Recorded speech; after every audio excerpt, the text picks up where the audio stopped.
ఒక శిశువు పొత్తిగుడ్డలతో చుట్టబడి ఒక తొట్టిలో పండుకొని ఉండటం మీరు చూచెదరు. లూకా 2:12. పుడమి తల్లి పులకించింది, ప్రకృతి పరవశించింది, నక్షత్రం ఉదయించింది, మహిమరూపులు దివ్యగానాలు ఆలపించారు. గొల్లవారు వచ్చి సాష్టాంగపడ్డారు. ఆ చల్లనయ్య నిస్సహాయమైన పసివాడుగా తన పాదపీఠంగా ఉన్న భూతలంపై మనుషుల్లో మనిషిగా జన్మించాడు. ఆ పసివాడు గుక్కపెట్టి ఏడుస్తుంటే మెల్లని మందహాసంతో ఆ తల్లి అతన్ని తన గుండెలకు హత్తుకుని అనురాగమనే రాగం ఆలపిస్తుంటే ఆ పాటకు ఆమె గుండె చప్పుడే లయగా అమెరితే బాలయేసు ఏడుపు మాని నిద్రపోతున్నాడు. మరి అమ్మ, ఎంత భాగ్యం అమ్మ నీది! ఆకలేసి ఏడిస్తే కడుపు నిండా పాలిచ్చావు, లాలించి జోలపాడావు.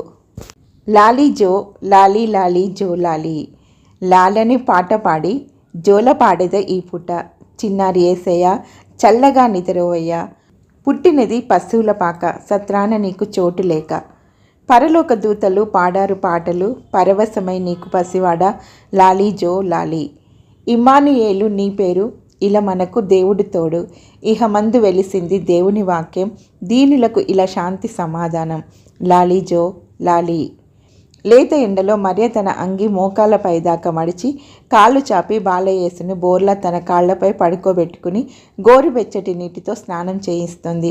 కాళ్ళు చేతులు సాగదీస్తుంది.